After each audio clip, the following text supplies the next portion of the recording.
오늘의 말씀은 열왕기상 5장 1절부터 18절까지 말씀입니다. 솔로몬이 기름 부음을 받고 그의 아버지를 이어 왕이 되었다 함을 두로 왕 히람이 듣고 그의 신하들을 솔로몬에게 보냈으니 이는 히람이 평생에 다윗을 사랑하였습니다. 이에 솔로몬이 히람에게 사람을 보내어 이르되 당신도 알거니와 내 아버지 다윗이 사방의 전쟁으로 말미암아 그의 하나님 여호와의 이름을 위하여 성전을 건축하지 못하고 여호와께서 그의 원수들을 그의 발바닥 밑에 두시기를 기다렸나이다. 이제 내 하나님 여호와께서 내게 사방에 태평을 주심에 원수도 없고 재앙도 없도다. 여호와께서 내 아버지 다윗에게 하신 말씀에 내가 너를 이어 내 자리에 오르게 할 내 아들 그가 내 이름을 위하여 성전을 건축하리라 하신 대로 내가 내 하나님 여호와의 이름을 위하여 성전을 건축하려 하오니 당신은 명령을 내려 나를 위하여 레바논에서 백향목을 베어내게 하소서. 내 종과 당신의 종이 함께 할 것이요 또 내가 당신의 모든 말씀대로 당신의 종의 삭슬 당신에게 드리리이다. 당신도 알거니와 우리 중에는 시돈 사람처럼 벌목을 잘하는 자가 없나이다. 히람이 솔로몬의 말을 듣고 크게 기뻐하여 이르되 오늘 여호와를 찬양할지로다. 그가 다윗에게 지혜로운 아들을 주사 그 많은 백성을 다스리게 하셨도다 하고 이에 솔로몬에게 사람을 보내어 이르되 당신이 사람을 보내어 하신 말씀을 내가 들었거니와 내 백향목 제목과 잣나무 제목에 대하여는 당신이 바라시는 대로 할지라. 내 종이 레바논에서 바다로 운반하겠고 내가 그것을 바다에서 뗏목으로 엮어 당신이 지정하는 곳으로 보내고 거기서 그것을 풀리니 당신은 받으시고 내 원을 이루어 나의 궁정을 위하여 음식물을 주소서 하고 솔로몬의 모든 원대로 백향목 제목과 잣나무 제목을 주매 솔로몬이 히람에게 그의 궁정의 음식물로 밀 2만 고르와 맑은 기름 20고르를 주고 해마다 그와 같이 주었더라. 여호와께서 그의 말씀대로 솔로몬에게 지혜를 주신 고로 히람과 솔로몬이 친목하여 두 사람이 함께 약조를 맺었더라. 이에 솔로몬 왕이 온 이스라엘 가운데서 역군을 불러 일으키니 그 역군의 수가 3만 명이라. 솔로몬이 그들을 한 달에 1만 명씩 번갈아 레바논으로 보내매 그들이 한 달은 레바논에 있고 두 달은 집에 있으며 아도니람은 감독이 되었고 솔로몬에게 또 짐꾼이 7만 명이요 산에서 돌을 뜨는 자가 8만 명이며 이 외에 그 사역을 감동하는 관리가 3,300명이라. 그들이 일하는 백성을 거느렸더라.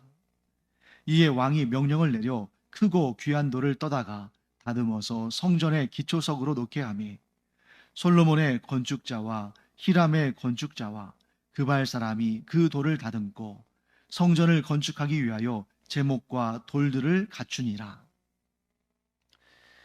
솔로몬이 다윗의 뒤를 이어서 이스라엘의 왕이 되었다는 사실은 주변 국가들에게도 매우 민감하고 중요한 일이었습니다.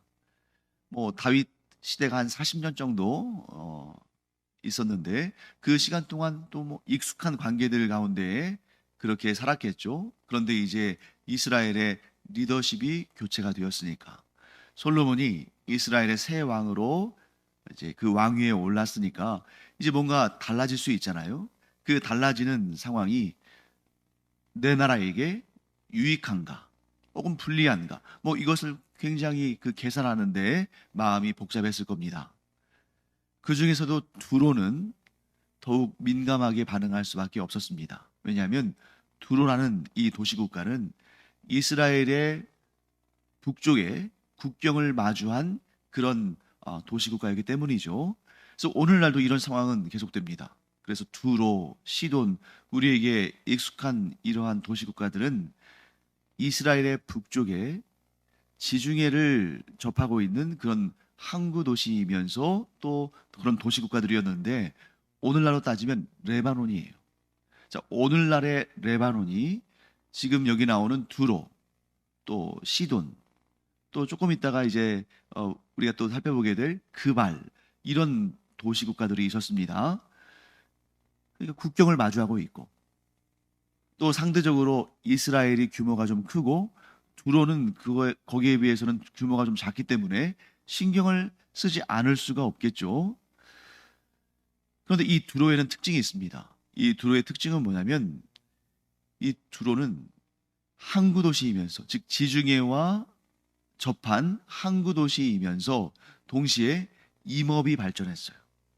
그래서 이 당시에 두로에서는 세계에서 가장 최고급의 목재라고 할 수 있는 백향목, 또 잣나무, 이런 나무들이 많이 자라고 있었고, 그래서 임업이 발전했죠. 거기에다가 지중해를 접하고 있는 항구 도시국가이기 때문에 그 해양 운송 이런 쪽에서도, 또 무역 이런 쪽에서도 발전을 했습니다. 그래서 이 두로 왕은 히람이라는 사람인데, 이 히람은 솔로몬의 아버지인 다윗과도 굉장히 밀접한 그런 관계를 가졌습니다. 그래서 다윗이 헤브론에서 한 7년 6개월 정도 유다 지파의 왕으로 있다가 이스라엘 전체의 왕으로 등극하죠. 그래서 예루살렘에서 33년간 통치를 하는데, 그때 다윗이 헤브론에서 예루살렘으로 올라와서 이스라엘 전체의 왕이 될 때에 이 두로 왕 히람이 이 두로의 특산품인 백향목과 또 그 백향목 목재를 다루는 기술자들을 예루살렘에 보내서 다윗을 위한 왕궁을 짓도록 도움을 줍니다. 자, 그렇기 때문에 다윗이 이 두로 왕 히람에게 굉장히 감사했겠죠. 또 관계가 아주 좋았습니다. 자, 그런데 다윗 왕이 죽었어요. 자, 히람은 어땠을까요? 다윗 왕이 죽었으니까 이제 지금 이 오랜 세월 동안 유지해왔던 이스라엘과 두로 사이에 이 관계가 흔들릴까봐 좀 염려도 했을 것이고, 또 한편으로는 다윗의 아들 솔로몬이 왕위에 올랐기 때문에 만일 무슨 뭐 다윗과 관계가 좋지 않은 뭐 압살롬이나 혹은 다윗의 아들들이 아닌 다른 누군가가 쿠데타를 통해서 왕위에 올랐다면 이게 굉장히 좀 골치 아픈 일인데, 다윗의 아들 솔로몬이 왕위에 올랐다는 소식을 들으니까 또 한편으로는 기대가 됐겠죠. 그 관계를 더욱 발전시키고자. 그래서 두로 왕 히람은 이스라엘에 사신을 파견합니다. 자, 그 사신은 어떤 목적을 위해서 갔을까요? 일단은 다윗 왕의 죽음에 대한 추모, 즉 애도를 표하기 위해서 갔을 것이고, 자, 우리가 잘 알다시피 뭐 최근에도 그런 일들이 있었죠. 영국 엘리자베스 여왕이 이제 돌아가셨을 때도 뭐 전 세계적으로 뭐 국가대표 혹은 그에 준하는 대표단들이 조문하러 가잖아요. 근데 사실 죽은 사람을 조문하는 목적 중에 하나는 그냥 그 죽은 사람에 대한 애도를 하는 것도 있지만, 그 다음 왕위에 오르는 사람과 또 이제 인사하고 또 관계를 또 맺고 하면서 그 또 외교적인 관계들이 일어나는 거죠. 그렇기 때문에 두로 왕이 보낸 그 사신들은 다윗의 죽음에 대한 애도와 함께 이스라엘의 새 왕으로 세워진 솔로몬과의 관계를 좀 잘 형성하기 위해서 간 거라고 볼 수 있습니다. 자, 그때 솔로몬이 좀 자기 아버지의 상을 당해서 또 자기가 왕위에 올랐다고 이렇게 애도 사절 겸 축하 사절로 온 그 히람의 사신들에게 한 가지를 부탁을 합니다. 두로왕 히람에게 전해달라고 한 가지 부탁하죠. 그것은 뭐냐면 성전 건축에 필요한 그런 목재들, 또 기술자들을 좀 보내달라고 하는 거죠. 솔로몬이 이렇게 말합니다. 나의 아버지 다윗이 평생 여호와 하나님을 섬기는 성전을 건축하는 것을 너무너무 바라고 원하고 갈망했는데, 우리 아버지 때에는 전쟁을 치르느라 뭐 이 다윗이 북이스라엘과 남유다 사이에 갈등도 있었고, 북쪽 열 지파와 남쪽 지파 사이에 갈등이 있었고 또 블레셋과의 전쟁을 또 치르고 하는 그런 전쟁을 많이 했기 때문에 그토록 원하던 성전 건축을 할 수가 없었는데 이제 하나님의 은혜로 내가 다윗의 뒤를 이어 왕위에 올랐고 하나님께서 태평한 시대를 주셨으니 이제 하나님께 성전을 지어드리고 싶다.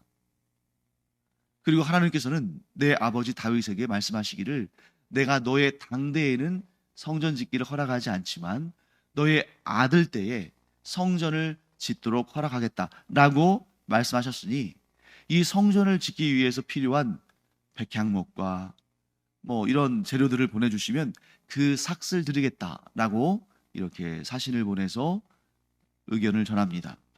자, 그 말을 듣고 두로 왕 히람의 반응은 어땠을까요? 7절 말씀 보시면 나오죠. 히람이 솔로몬의 말을 듣고 크게 기뻐하여 이르되 오늘 여호와를 찬양할지로다. 그가 다윗에게 지혜로운 아들을 주사 그 많은 백성을 다스리게 하셨도다. 이렇게 반응합니다. 자, 왜 그럴까요? 지금 긴장 상태잖아요. 다윗과는 관계가 좋았는데. 그런데 그 다음 때에 왕위에 오른 새 왕과 그 관계가 어떻게 될 것인가? 다윗의 뒤를 이어서 여전히 우호적일 것인가? 아니면 다윗과는 다르게 두로와 좀 적대적일 것인가? 좀 이렇게 좀 긴장하고 초조한 가운데 있는데 솔로몬이 사신을 보내서 감사의 표를 하고, 왜냐하면 두로 왕 히람이 아버지 다윗의 죽음에 대해서 애도하고 솔로몬의 등극에 대해서 축하했으니까요. 거기다가 한 걸음 더 나가서 당신과 우리가 좀 좋은 관계를 갖고 또 우리에게 지금 성전 건축에 이 비전이 있는데 그 일을 좀 도와달라. 자, 도움을 주고 받으면서 친해지고 관계가 돈독해지는 거 아니겠어요?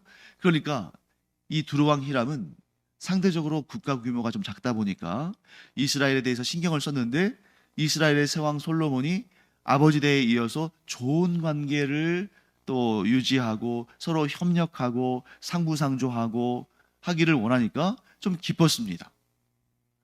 그래서 두로왕 히람은 기꺼이 그 솔로몬의 요청에 응합니다. 그래서 뭐라고 말하냐면 우리에게 좋은 백향목과 잣나무가 있으니 이것을 보내겠다. 그러면서 구체적인 운송 계획까지 다 얘기를 해줍니다. 그러니까 레바논의 산지에서 벌목해서 그 백향목과 잣나무를 잘 또 이렇게 벌목한 다음에 그것을 육지로 실어 보내려면 얼마나 힘들겠어요? 그러니까 그것을 바다로 가져가서, 왜냐하면 우리가 잘 알다시피 두로는 그렇게 큰 규모가 아니고 작은 도시국가인데 산에서 벌목한 다음에 그것을 가까운 바다 항구로 이동을 해서 거기에서 이것을 뗏목을 만들어서, 그러니까 나무는 물에 뜨는 성질이 있는데 대신에 흩어질 수 있으니까 줄로 연결해서 뗏목처럼 만들어서 그러면 이스라엘의 어떤 항구로 보낼 테니 그러면 그 항구에서 그 연결된 백향목과 잣나무를 건져내서 거기에서 또 이제 원하는 곳으로 이걸 이동해 가면 된다. 자, 이렇게 했죠. 그 다음에 이제 두로왕 히람이 솔로몬에게 요구를 합니다. 왜? 그 삭슬 내가 드리겠다 했으니까 그러면 어떻게 그 삭슬을 할 것인가? 자, 여기에서 이스라엘과 두로가 서로 상부상조할 수 있는, 서로 시너지 효과를 이룰 수 있는 그런 이유가 나오죠. 두로왕 히람은 식량을 구합니다. 양식. 자, 여기서 우리가 뭘 할 수 있냐면, 자, 두로라는 도시국가는 면적도 작고, 그러니까 뭐 농지도 많지 않고, 또 거기에는 임업이 발전했지 농업은 별로 발전하지 않았고, 그러니까 그들이 백향목과 잣나무와 이런 것들을 보내주면 이스라엘에서는 상대적으로 면적이 넓고 또 우리가 잘 알다시피 젖과 꿀이 흐르는 땅이기 때문에 뭐 밀이나 대추야자나 뭐 감람나무 즉 올리브나 또 포도 열매나 무화과나 이런 것들이 아주 풍족하기 때문에 그것을 보내주면 된다는 거죠. 서로 상부상조하고 협력하고 시너지 효과를 일으키는, 즉 농산물과 임산물을 서로 교환하는 그런 방식으로 하겠다는 거죠. 그래서 솔로몬이 뭘 보내주기로 하냐면 밀 2만 고르, 이것은 리터 단위로 440만 리터예요. 그러니까 2리터짜리 그 큰 생수병으로 220만 개 분량의 밀을 보내주기로 한 겁니다. 그 다음에 맑은 기름. 맑은 기름이라는 것은 뭐냐면 잘 정제한 고급 기름인데 20고르 4,400리터를 해마다 보내주겠다. 한 번 보내고 끝내는 게 아니라 우리가 해마다 그렇게 보내주겠다 하고 이렇게 약속을 합니다. 자, 이 일은 서로에게 득이 됐습니다. 그래서 솔로몬 당대에도 다윗 때를 이어서 이스라엘과 두로 사이에 평화의 관계가 유지가 되고 서로 필요한 것들을 공급하는 그런 호회, 서로 은혜를 베푸는 그런 관계가 됐습니다. 자, 이제 솔로몬이 본격적으로 성전 건축을 위한 역군을 소집합니다. 몇 명을 소집하냐면 이스라엘 전역에서 3만 명을 소집해요. 성전을 건축하는 일에 있어서 3만 명을 소집하는데 이 사람들의 1차적인 사역은 뭐냐면 레바논에 가서 그 레바논의 일꾼들과 함께 레바논 산지에 있는 백향목, 잣나무 이런 것들을 벌목하고 그것을 운송하는 그 일을 하는 것입니다. 자, 레바논의 백향목과 잣나무를 벌목하는데 레바논 사람들만 가지고는 안 돼. 왜? 이 성전의 규모가 크다 보니까 이게 대대적인 사역이라는 거죠. 그래서 이스라엘에서 일꾼들을 보내는데 3만 명을 소집합니다. 그런데 솔로몬이 참 지혜로운 왕인 것은 사실 이 3만 명이 동시에 가서 일하는 게 아니에요. 3만 명이 동시에 가서 일할 수 있는 그런 공간도 없을 겁니다. 실제로 레바논 현지에 가서 일을 할 사람의 규모는 10,000명이에요. 그런데 10,000명만 딱 불러서 그 10,000명을 레바논에 보내서 한 1년에 걸쳐서 쉼 없이 벌목해서 운송하고 이렇게 한 것이 아니라 필요한 인력의 3배를 모은 겁니다. 그래서 10,000명씩만 가서 일하면 되는데 3배를 불러 모아서 3교대를 시킨 거예요. 그래서 한 달은 레바논에서 일하고 그리고 돌아와서 2달은 이스라엘에서 쉬고 그러니까 일은 계속됩니다. 왜? 3교대니까. 하지만 일하는 사람들은 한 달 일하고 2달 쉬고 이런 식이기 때문에 또 일하고 충분히 쉬고 또 일할 수 있는 힘을 다시 이제 축적한 다음에 또 가서 일하고 이런 식으로 했다는 거죠. 이게 얼마나 지혜로운 일이에요. 만일 레바논에서 벌목하고 운송하는데 10,000명이면 되니까 10,000명 뽑아서 그들 보내자. 이렇게 했다면 1년 내내 쉼 없이 벌목하고 운송하는 그런 일을 한다면 그 10,000명의 사람들은 얼마나 고달프고 그러면 솔로몬에 대해서 악한 감정이 일어날 수밖에 없고 무엇보다 성전을 건축하기 위한 재료들을 모으면서 벌목하고 운송하면서 기쁜 마음으로 하지 못하고 막 그 안에 원망과 불평이 있으면 그거 어떻게 됩니까? 성전 건축의 지금 기초적인 작업에서부터 기쁨과 감사와 헌신이 아니라 불평과 원망과 정말 고통 가운데 있다면 그거 하나님께서 기뻐하실 일 아니잖아요. 얼마나 지혜로운 일입니까? 그래서 항상 우리가 누군가에게 일을 시킬 때는 내가 뭐 예를 들어서 돈을 지불하고 또 내가 그럴 만한 지위에 있고 해서 일을 시킨다 할지라도 그 상대방의 입장에서 생각해 봐야 된다. 그것이 바로 구약에 나오는 안식일의 정신입니다. 자, 안식일에 대해서 설명하면서 하나님께서 뭐라고 하시냐면 너뿐만 아니라 너의 집에 있는 모든 사람들, 즉 너의 가족들과 너의 종들도 안식할 수 있도록 그들에게 네가 은혜를 베풀어라. 이게 바로 이제 안식의 정신이거든요. 즉 나만 안식을 취하면 되는 것이 아니라 심지어 종들까지도 안식을 취하도록 해주는 것이 하나님의 뜻이다. 솔로몬이 이스라엘의 왕이니까 솔로몬이야 뭐 그 왕궁에 앉아서 자기는 지시만 하면 되니까 뭐 니들이야 뭐 고생하든 말든 고통스럽든 말든 불평하든 원망하든 나는 알 바 아니고 내가 할 일만 하면 된다. 나는 이 성전을 건축하기만 하면 된다. 이런 마음이었다면 하나님께서 그 성전을 그렇게 기쁘게 받지 않으셨을 거예요. 하지만 솔로몬이 이런 일꾼들을 통해서 일하면서도 그들이 지치지 않도록 불평과 원망이 나오지 않도록 그렇게 배려했기 때문에 이런 기초에서부터 성전 건축이 아직 성전 건물이 세워지지도 않았지만 그 준비 과정에서부터 참 지혜롭게 이렇게 시작이 됐다 하는 것을 알게 됩니다. 자, 그 다음에 또 솔로몬은 그 은사에 따라서 그 작업에 따라서 이렇게 적절하게 분업을 시켰어요. 그래서 사람들을 어떻게 모았냐면 짐꾼 7만 명. 자, 이 짐꾼들은 뭘 하겠어요? 이제 물건들을 운송하고 뭐 옮기고 하는 거겠죠. 또 나무만 필요한 게 아니라 돌도 필요하니까 산에서 돌 뜨는 자 8만 명. 자, 산에서 돌 뜨는 자들이 8만 명, 이 사람들도 이제 교대로 했겠죠. 산에서 돌을 이렇게 뜨면, 즉 돌을 깎아내면 그것을 또 짐꾼들이 가지고 또 옮기겠죠. 또 그들을 관리 감독할 3,300명의 관리자를 두었습니다. 자, 이 관리자들의 역할은 뭡니까? 이 작업이 원활하게 이루어지도록. 또 중간에 또 이제 이 작업을 위해서 부름받은 사람들이 또 뭐 게으름을 피우거나 그래서 이런 전체적인 작업이 또 문제가 되지 않도록 흐름이 끊어지지 않도록 이렇게 또 그 일들을 관리하는 사람들도 필요하지 않겠습니까? 그래서 각자 자기의 맡은 바의 일을 적절하게 분배하고 그 일이 분업화되어서 아주 톱니바퀴가 돌아가듯이 잘 이루어지도록 한 겁니다.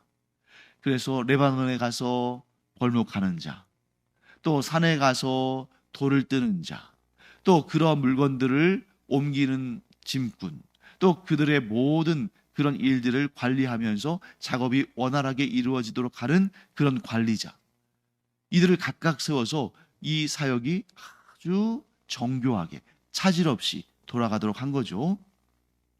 자, 이 과정에서 우리가 오늘 이 본문에는 정확히 나와 있지 않지만, 자, 이렇게 설명되어 있지는 않지만 이 본문에서 우리가 찾아낼 수 있는 아주 중요한 내용이 있습니다. 그것이 뭐냐면 성전 건축을 위한 모든 과정들, 즉 재료를 준비하고 재료를 운송하고 그것을 또 이용해서 성전을 건축하는 그런 모든 작업들이 처음부터 이스라엘 단독으로 이루어진 것이 아니라 외국과의 협력을 통해서 이루어졌다는 것입니다. 자, 레바논에 백향목과 잣나무가 사용되어졌죠. 그리고 오늘 본문의 말씀을 보시면 성전을 건축하는 그 일꾼들 명단을 보면 솔로몬의 건축자와 히람의 건축자, 그리고 그발 사람이 언급됩니다. 자, 솔로몬의 건축자는 당연히 이스라엘의 기술자들이겠죠. 히람의 건축자는 두로의 일꾼들이겠죠. 그 다음에 그발 사람이라는 말이 언급되는데 그발이라는 지역은 어디냐면 이 두로에서부터 100km 정도 북쪽으로 올라가면 있는 역시 항구 도시이자 도시국가입니다. 그런데 이 그발에는 또 무엇이 많냐면 어떤 사람들이 많냐면 돌과 제목을, 즉 돌과 나무를 이렇게 잘 다듬고 잘 또 이렇게 만드는 그러한 기술자들이 많았다는 거예요.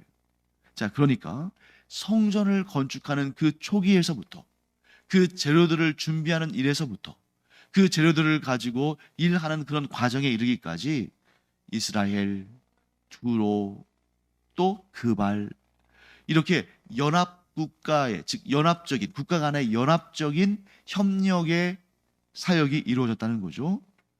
자, 이 내용은 아주 우리에게 주는 그러한 좀 인사이트가 있습니다. 자, 여러분, 이스라엘 사람들은 그 자기 민족 중심주의에 젖어 있는 사람들 아닙니까? 자신들만 하나님의 택함 받은 백성들이고 자신들만 하나님을 섬기는 그러한 거룩한 백성이고 거룩한 민족이다. 이런 아주 자부심과 이 자부심을 넘어서는 자만심까지 있을 정도로 그런 사람들인데 그들의 그 민족 중심주의의 핵심이 뭐냐? 여호와의 언약인데 그 여호와의 언약을 상징하는 그런 건축물이 바로 성전입니다. 이 성전으로 인하여서 이스라엘 백성들은 자기 민족 중심주의를 아주 그냥 견고히 갖고 있었는데, 그런데 아이러니하게도 역설적으로도 이 성전을 건축할 때 그 재료에서부터, 그 재료를 운반하는 일에서부터, 그 건물을 짓는 일에 이르기까지 이스라엘 단독으로 한 것이 아니라 여러 국가, 여러 민족의 연합 사역을 통해서 이루어졌다는 거예요. 즉 성전은 이스라엘만의 것이 아니다. 성전은 하나님을 경외하고 하나님을 높이고 하나님을 섬기기 위해서 힘을 모은 그런 여러 나라, 여러 민족의 것이다.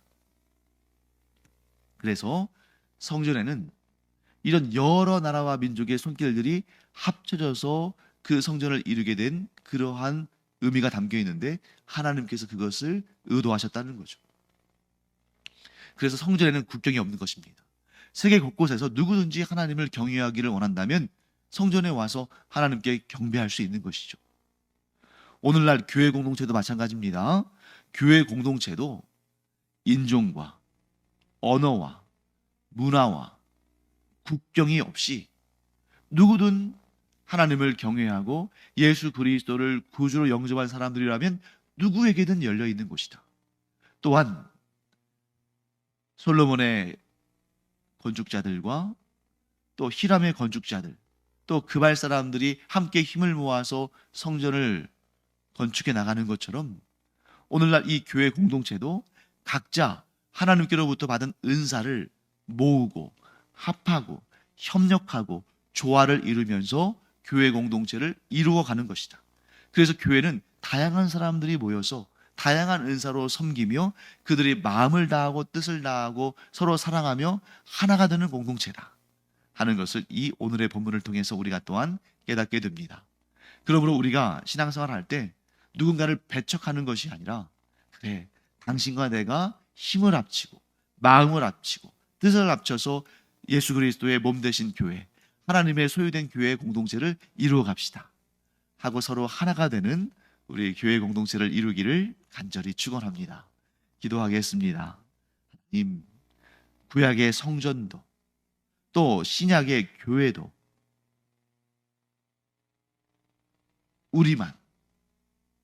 우리끼리만 그렇게 자기 중심의 공동체가 되는 것이 아니라 누구든 하나님을 경외하고 누구든 예수 그리스도를 믿는 자들은 와서 함께 힘을 합쳐서 각자의 은사를 가지고 하나된 몸을 이루는 곳인 줄 믿습니다. 그러므로 저희가 서로 배척하지 아니하고 뜻을 다하고 힘을 다하며 사랑으로 하나가 되는 그런 공동체, 이 신앙의 공동체를 이뤄가게 하여 주시옵소서. 감사드리며 예수님의 이름으로 축복하며 기도합니다. 아멘. 기도하는 시간입니다. 오늘은 우리가 우리 교회 공동체를 위해서 기도하기 바랍니다.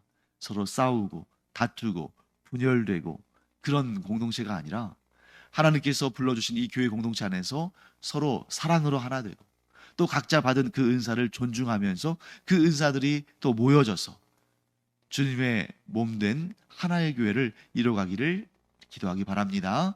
기도하겠습니다.